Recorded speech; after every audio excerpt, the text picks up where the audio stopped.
ਸਮੇਂ ਤੋਂ ਡਰੱਗ ਦਾ ਜਿਹੜਾ ਮੁੱਦਾ ਆ, ਡਰੱਗ ਦਾ ਮਾਮਲਾ ਆ, ਉਹਦੇ ਤੇ ਪੋਲਿਟਿਕਸ ਸੁਣਦੇ ਆਏ ਆ, ਉਹਦੇ ਤੇ ਖ਼ਬਰਾਂ ਹੁੰਦੀਆਂ ਆਈਆਂ, ਬਹੁਤ ਕੁਛ ਹੁੰਦਾ ਆ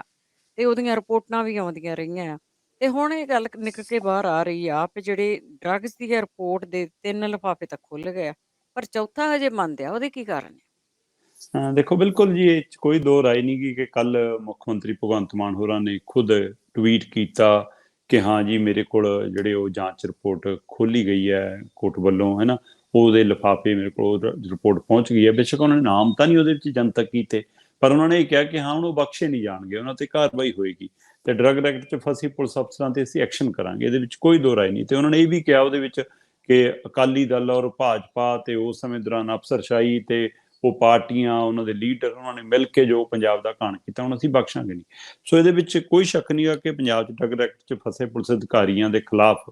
ਹਾਈ ਕੋਰਟ ਦੇ ਵਿੱਚ ਜਿਹੜੀ ਜਾਂਚ ਰਿਪੋਰਟ ਸੀਗੀਆਂ, ਜਿਹੜੀਆਂ 2018 'ਚ ਸੌਂਪੀਆਂ ਗਈਆਂ ਸੀ, ਉਹਦੇ ਲਿਫਾਫੇ ਖੁੱਲੇ ਤੇ ਉਹ ਖੁੱਲਣ ਤੋਂ ਬਾਅਦ ਉਹਦੀ ਰਿਪੋਰਟ ਜੋ ਉਹ ਮੁੱਖ ਮੰਤਰੀ ਤੱਕ ਹੁਣ ਉਹ ਪਹੁੰਚ ਗਈ ਹੈ, ਉਹਨਾਂ ਨੂੰ ਦੱਸ ਦਿੱਤੀ ਗਈ ਹੈ, ਉਹਦਾ ਹਵਾਲਾ ਦੇ ਦਿੱਤਾ ਗਿਆ, ਉਹਨਾਂ ਤੱਕ ਪਹੁੰਚਦੀ ਕਰ ਦਿੱਤੀ ਗਈ ਹੈ ਤੇ ਉਹ 'ਚ ਕਈ ਨਾਮ ਕਹਿੰਦੇ ਉਜਾਗਰ ਹੋ ਰਹੇ ਨੇ। ਪਰ ਜਿਹੜਾ ਸਵਾਲ ਤੁਹਾਡਾ ਹੈ ਉਹ ਬਿਲਕੁਲ ਦਰੁਸਤ ਹੈ ਜੀ, ਕਿ ਅਸਲ ਦੇ ਵਿੱਚ ਜਿਹੜੀ ਇਹ ਰਿਪੋਰਟਾਂ ਦੇ ਲਿਫਾਫੇ ਖੁੱਲੇ ਨੇ, ਇਹ ਪੁਲਿਸ ਵੱਲੋਂ ਕੀਤੀ ਗਈ ਜਾਂਚ ਦੇ ਆਧਾਰ ਦੇ ਉੱਤੇ ਹੀ ਜਿਹੜੀ ਟੀਮ ਬਣਾਈਆਂ ਗਈਆਂ ਸੀ, ਕਮੇਟੀਆਂ ਬਣਾਈਆਂ ਗਈਆਂ ਸੀ, ਉਹਨਾਂ ਦੇ ਵੱਲੋਂ ਕੀਤੀ ਗਈ ਜਾਂਚ ਦੇ ਰਿਪੋਰਟ ਦੇ ਆਧਾਰ ਦੇ ਤੇ ਹੀ ਉਹ ਲਿਫਾਫੇ ਸੀਗੇ ਜਿਹੜੇ ਹੁਣ ਖੁੱਲੇ ਨੇ। ਇਹਦੇ ਵਿੱਚ ਜੇਕਰ ਮੈਂ ਗੱਲ ਕਰਾਂ ਤਾਂ ਬਕਾਇਦਾ ਤੌਰ ਤੇ ਉੱਤੇ 2017 15 ਦਸੰਬਰ 2017 ਨੂੰ 3 ਮੈਂਬਰੀ SIT ਬਣਾਈ ਗਈ ਸੀ। ਉਹ 3 ਮੈਂਬਰੀ SIT ਦੇ ਵਿੱਚ ਸਿਧਾਰਥ ਚਟੋਪਾਧਿਆਏ, ਹੈ ਨਾ, ਇਸੇ ਤਰ੍ਹਾਂ ADGP ਕਮ ਡਾਇਰੈਕਟਰ ਬਿਊਰੋ, ਹੈ ਨਾ, ਇਨਵੈਸਟੀਗੇਸ਼ਨ ਪ੍ਰਮੋਦ ਕੁਮਾਰ ਤੇ ਅੱਜ ਕੱਲ੍ਹ ਆਮ ਆਦਮੀ ਪਾਰਟੀ ਦੇ MLA ਨੇ ਤੇ ਕੁਵਰ ਵਿਜੇ ਪ੍ਰਤਾਪ, ਉਹ ਸ਼ਾਮਲ ਸੀਗੇ। ਇਹਨਾਂ ਤਿੰਨਾਂ ਨੇ ਆਪਣੀ ਆਪਣੀ ਰਿਪੋਰਟ ਤਿਆਰ ਕੀਤੀ ਤੇ ਆਪਣੀ ਆਪਣੀ SIT ਵੱਲੋਂ ਰਿਪੋਰਟਾਂ ਤਿਆਰ ਕਰਕੇ ਉਹ ਹਾਈ ਕੋਰਟ ਨੂੰ ਸੌਂਪੀਆਂ ਵੱਖੋ ਵੱਖ, ਜਿਹਦੇ ਵਿੱਚ ਇੱਕ ਰਿਪੋਰਟ 1 ਫਰਵਰੀ 2018 ਨੂੰ ਸੌਂਪੀ ਗਈ, ਦੂਜੀ ਰਿਪੋਰਟ 15 ਮਾਰਚ 2018 ਨੂੰ ਸੌਂਪੀ ਗਈ, ਤੀਜੀ ਰਿਪੋਰਟ 8 ਮਈ 2018 ਨੂੰ ਸੌਂਪੀ ਗਈ। ਸੋ ਫਰਵਰੀ ਮਹੀਨੇ ਦੇ ਵਿੱਚ, ਮਾਰਚ ਮਹੀਨੇ ਦੇ ਵਿੱਚ ਤੇ ਫਿਰ ਮਈ ਮਹੀਨੇ ਦੇ ਵਿੱਚ, ਸੋ ਇਹ 3 ਰਿਪੋਰਟਾਂ ਸੌਂਪੀਆਂ ਗਈਆਂ, ਪਰ ਇੱਕ ਰਿਪੋਰਟ ਚੌਥੀ ਸੌਂਪੀ ਗਈ ਜੀ, ਜਿਹੜੀ ਸਿਧਾਰਥ ਚਟੋਪਾਧਿਆਏ ਵੱਲੋਂ ਖੁਦ ਮਤਲਬ ਕੱਲਿਆਂ ਆਪਣਿਆਂ ਵੱਲੋਂ ਨਿੱਜੀ ਦਸਖਤਾਂ ਦੇ ਨਾਲ ਸਿੱਧੀ ਹਾਈ ਕੋਰਟ ਨੂੰ ਇੱਕ ਰਿਪੋਰਟ ਸੌਂਪੀ ਗਈ ਸੀ, ਉਹ ਚੌਥੀ ਰਿਪੋਰਟ ਸੀ। ਸੋ ਜਿਹੜੀਆਂ ਤਾਂ SIT ਵੱਲੋਂ ਸਾਂਝੇ ਤੌਰ ਤੇ 3 ਰਿਪੋਰਟਾਂ, 1 ਫਰਵਰੀ ਵਾਲੀ ਵੀ, 15 ਮਾਰਚ ਵਾਲੀ ਵੀ ਔਰ 8 ਮਈ ਵਾਲੀ ਵੀ 2018 ਦੀਆਂ, ਉਹ ਤਿੰਨੇ ਤਾਂ ਖੋਲੀਆਂ,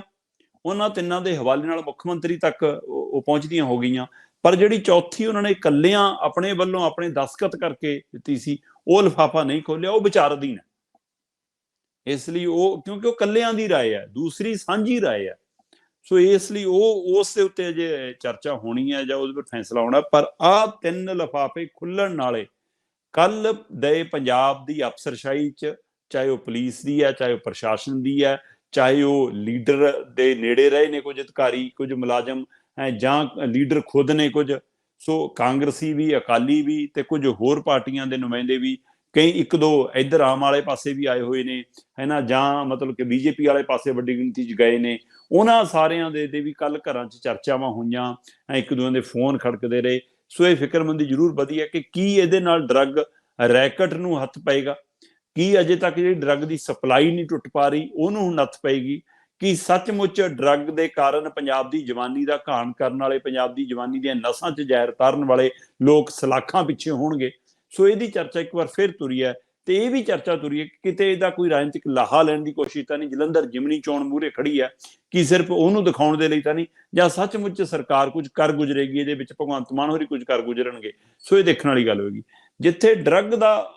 ਲੈ ਕੇ 3 ਲਿਫਾਫੇ ਚਰਚਾ 'ਚ ਨੇ ਤੇ ਚੌਥਾ ਲਿਫਾਫਾ ਨਾ ਖੁੱਲ੍ਹਣ ਨੂੰ ਲੈ ਕੇ ਕੋਰਟ ਨੇ ਸਪਸ਼ਟ ਕਿਹਾ ਕਿ ਉਹ ਵਿਚਾਰਧੀਨ ਹੈ,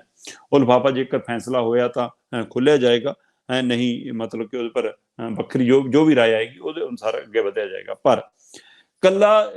ਡਰੱਗ ਦਾ ਮਤਲਬ, ਚਿੱਟੇ ਦਾ ਮਤਲਬ ਹੀ ਨਹੀਂ, ਇੱਥੇ ਸ਼ਰਾਬ ਵਾਲੇ ਮਸਲੇ ਦੇ ਉੱਤੇ ਵੀ ਕੱਲ ਮੈਂ ਦੇਖ ਰਿਹਾ ਸੀ ਕਿ ਕੋਰਟ ਦਾ ਸਖਤੀ ਭਰਿਆ ਫੈਸਲਾ ਇੱਕ ਸਾਹਮਣੇ ਆਉਂਦਾ, ਸੁਪਰੀਮ ਕੋਰਟ ਦਾ।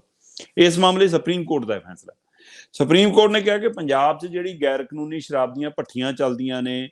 ਉਹਦੇ ਲਈ ਉੱਥੇ ਦੀ ਸਥਾਨਕ ਪੁਲਿਸ ਨੂੰ ਜ਼ਿੰਮੇਵਾਰ ਠਹਿਰਾਇਆ ਜਾਵੇ। ਮੈਂ ਲੰਮੇ ਸਮੇਂ ਤੋਂ ਇਸ ਗੱਲ ਦੀ ਚਰਚਾ ਕਰਦਾ ਆ ਰਿਹਾ ਕਿ ਚਾਹੇ ਉਹ ਚਿੱਟਾ ਹੈ,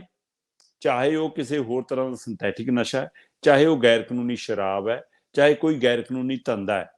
ਜਿਹੜੇ ਵੀ ਪਿੰਡ ਦੇ ਵਿੱਚ ਕੁਝ ਅਜਿਹਾ ਹੁੰਦਾ ਹੈ, ਉਹ ਸਰਪੰਚ ਦੀ ਨਜ਼ਰ ਤੋਂ ਓਹਲੇ ਹੋ ਕੇ ਨਹੀਂ ਹੋ ਸਕਦਾ। ਜਿਹੜੇ ਵੀ ਥਾਣੇ ਦੀ ਹੱਦ 'ਚੋਂ ਹੁੰਦਾ ਹੈ ਉਹ ਐਸਐਚਓ ਦੀ ਬਿਨਾਂ ਪਤਾ ਲੱਗਿਆ ਨਹੀਂ ਹੋ ਸਕਦਾ। ਜਿਹੜੇ ਵੀ ਡੀਐਸਪੀ ਦੇ ਦਾਇਰੇ 'ਚ ਆਉਂਦਾ ਹੈ ਜਾਂ ਜਿਹੜੇ ਵੀ ਐਸਐਸਪੀ ਦੇ ਜ਼ਿਲ੍ਹੇ 'ਚ ਹੁੰਦਾ, ਇਹ ਹੋ ਨਹੀਂ ਸਕਦਾ ਕਿ ਪੁਲਿਸ ਨੂੰ ਇੰਨਾ ਵੀ ਨਾ ਪਤਾ ਹੋਵੇ ਕਿ ਮੇਰੇ ਇਲਾਕੇ 'ਚ ਕੌਣ ਕਿਹੜੇ ਧੰਦੇ ਕਰਦਾ। ਇਸੇ ਤਰ੍ਹਾਂ ਐਮਐਲਏ ਦੀ ਜ਼ਿੰਮੇਵਾਰੀ ਬਣਦੀ ਹੈ। ਸੋ ਇਸ ਲਈ ਜੇਕਰ ਸਰਪੰਚ ਦੀ, ਥਾਣੇਦਾਰ ਦੀ, ਡੀਐਸਪੀ ਦੀ, ਐਸਐਸਪੀ ਦੀ ਤੇ ਐਮਐਲਏ ਦੀ ਜ਼ਿੰਮੇਵਾਰੀ ਤੈਅ ਕਰ ਦਿੱਤੀ ਜਾਵੇ ਕਿ ਭਾਈ ਤੁਹਾਡੇ ਉੱਤੇ ਕਾਰਵਾਈ, ਤੁਹਾਡੀ ਨੌਕਰੀ ਲਾਂਭੇ। ਜੇਕਰ ਤੁਹਾਡੇ ਇਲਾਕੇ 'ਚ ਨਸ਼ਾ ਵਿਕਦਾ ਹੈ, ਚਿੱਟਾ ਵਿਕਦਾ ਹੈ, ਗੈਰ ਕਾਨੂੰਨੀ ਧੰਦੇ ਹੁੰਦੇ ਨੇ, ਫਿਰ ਤੁਸੀਂ ਜ਼ਿੰਮੇਵਾਰ ਹੋਵੋਗੇ। ਸੋ ਜੇਕਰ ਉਹਨਾਂ ਨੂੰ ਕਟਹਿਰੇ 'ਚ ਖੜਾ ਕਰ ਲਿਆ ਜਾਵੇ, ਇਸੇ ਤਰ੍ਹਾਂ ਐਮਐਲਏਆਂ ਦੇ ਉੱਤੇ, ਚੁਣੇ ਹੋਏ ਨੁਮਾਇੰਦਿਆਂ ਦੇ ਉੱਤੇ ਸਵਾਲ ਆ ਜਾਵੇ ਕਿ ਮੁੜ ਕੇ ਤੁਸੀਂ, ਤੁਹਾਡਾ ਟੱਬਰ, ਤੁਹਾਡਾ ਕੋਈ ਰਿਸ਼ਤੇਦਾਰ ਮੁੜ ਕੇ ਚੋਣ ਨਹੀਂ ਲੜ ਸਕਦੇ ਜੇਕਰ ਇਹ ਧੰਦਿਆਂ 'ਚ ਤੁਹਾਡੇ ਇਲਾਕੇ 'ਚ ਹੁੰਦੇ ਰਹੇ। ਉਹਦੇ ਪਰ ਰੋਕ ਲਾਉਣ ਲਈ ਤੁਸੀਂ ਕੀ ਕਰ ਰਹੇ ਹੋ, ਇਹ ਦੇਖਣਾ ਹੋਵੇਗਾ। ਸੋ ਉਹੇ ਜਿਹੀ ਗੱਲ ਮੈਨੂੰ ਕੱਲ ਲੱਗੀ ਕਿ ਜਿਵੇਂ ਸੁਪਰੀਮ ਕੋਰਟ ਨੇ ਸਾਡੀ ਆਵਾਜ਼ ਸੁਣ ਲਈ ਹੋਵੇ, ਸਾਡੀ ਚਰਚਾ ਸੁਣ ਲਈ ਹੋਵੇ, ਸਾਡੇ ਉਹ ਵੱਲੋਂ ਖੜੇ ਕੀਤੇ ਜਾ ਰਹੇ ਸਵਾਲ ਸੁਣੇ। ਸੁਪਰੀਮ ਕੋਰਟ ਨੇ ਸਾਫ਼ ਕਿਹਾ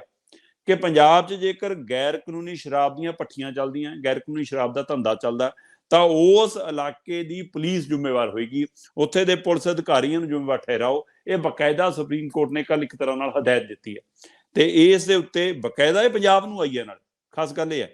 ਕਿ ਪੰਜਾਬ ਦੇ ਵਿੱਚ ਗੈਰ ਕਾਨੂੰਨੀ ਸ਼ਰਾਬ ਦਾ ਕਹਿੰਦੇ ਪੈਦਾਵਾਰ ਵੀ ਹੁੰਦੀ ਹੈ, ਭੱਠੀਆਂ ਵੀ ਚੱਲਦੀਆਂ। ਇਹ ਸੁਪਰੀਮ ਕੋਰਟ ਕਹਿੰਦੀ ਪੰਜਾਬ ਸਰਕਾਰ ਨੂੰ ਅਸੀਂ ਨਿਰਦੇਸ਼ ਦਿੰਦੇ ਹਾਂ। ਜਸਟਿਸ HR ਸ਼ਾਹ ਤੇ ਜਸਟਿਸ ਸਿਟੀ ਰਵੀ ਕੁਮਾਰ ਪੀਠ, ਉਹਨਾਂ ਦੀ ਜਿਹੜੀ ਉਹ ਹੈ, ਉਹਨਾਂ ਵੱਲੋਂ ਇਹ ਬਕਾਇਦਾ ਹਦਾਇਤ ਜਾਰੀ ਕੀਤੀ ਗਈ ਹੈ ਕਿ ਹਾਂਜੀ ਜਿਹੜੇ ਵੀ ਇਲਾਕੇ 'ਚ ਕੰਮ ਹੋਏਗਾ ਉਸ ਇਲਾਕੇ ਨਾਲ ਸੰਬੰਧਿਤ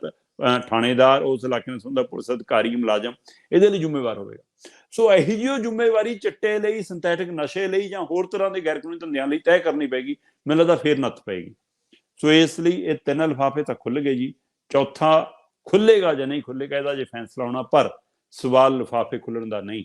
ਸਵਾਲ ਅਫਸਰਾਂ ਤੇ ਕਾਰਵਾਈ ਦਾ, ਸਵਾਲ ਇਸ ਮਾਮਲੇ 'ਚ ਸ਼ਾਮਲ ਲੀਡਰਾਂ ਦੇ ਉੱਤੇ ਕਾਰਵਾਈ ਦਾ, ਸਵਾਲ ਅਸਲ ਦੋਸ਼ੀਆਂ ਨੂੰ ਕਟਹਿਰੇ 'ਚ ਲਿਆਉਣ ਦਾ, ਤੇ ਉਹ ਤੋਂ ਵੀ ਵੱਡਾ ਸਵਾਲ ਕਿ ਨਸ਼ੇ ਦੀ ਸਪਲਾਈ ਕਿਵੇਂ ਟੁੱਟੇਗੀ, ਉਹ ਚੇਨ ਕਿਵੇਂ ਟੁੱਟੇਗੀ, ਪੰਜਾਬ ਨੂੰ ਨਸ਼ੇ ਤੋਂ ਬਚਾਇਆ ਕਿਵੇਂ ਜਾਏਗਾ, ਪੰਜਾਬ ਦੀ ਜਵਾਨੀ ਨੂੰ, ਉਸ ਨਸ਼ੇ ਦੀ ਆਮਦ ਨੂੰ ਰੋਕਣ ਦੇ ਲਈ ਕੇਂਦਰੀ ਏਜੰਸੀਆਂ, ਪੰਜਾਬ ਪੁਲਿਸ ਪ੍ਰਸ਼ਾਸਨ ਕੀ ਭੂਮਿਕਾ ਨਿਭਾਉਂਦਾ, ਉਹ ਇਮਾਨਦਾਰੀ ਆਉਂਦੀ ਹੈ ਕਿ ਨਹੀਂ, ਇਹ ਸਭ ਤੋਂ ਬੜੀ ਦੇਖਣ ਵਾਲੀ ਗੱਲ ਹੋਏਗੀ।